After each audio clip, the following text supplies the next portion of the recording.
Hello viewers, আশা করি সবাই ভালো আছেন। আবারও আপনাদের মাঝে একটি ব্লগ ভিডিও নিয়ে আসলাম।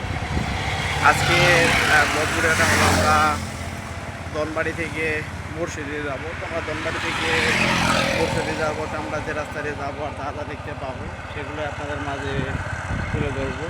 তো আমরা যাওয়ার পথে দেখতে পারতেছি এই পাশে বিশাল এরিয়া নিয়ে একটি মাছ চাষ করে, তার উপর দিকে আপনারা দেখতে পারতেছেন কত সুন্দর করে তারা একটি বিশাল বড় নেট উপর দিকে দিয়ে রেখেছে চারপাশে।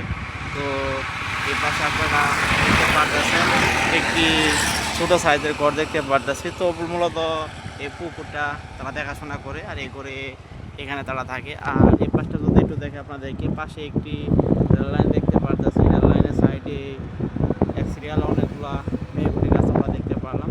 তো এই দিকটা যদি একটু দেখাই, সামনের দিকটা আপনারা দেখতে পারতেছেন একটি ভ্যান গাড়ি দিয়ে অনেকগুলা বস্তা নিয়ে কত সুন্দর করে আপনারা দেখতে পারতেছেন সামনের দিকে যাইতেছে। আর সাইডের দিকটা যদি একটু দেখাই, এগুলো বলতে বলতে আমরা এখন একটি ব্রিজের উপরে এসে পড়েছি। তো ব্রিজের এ পাশে আপনারা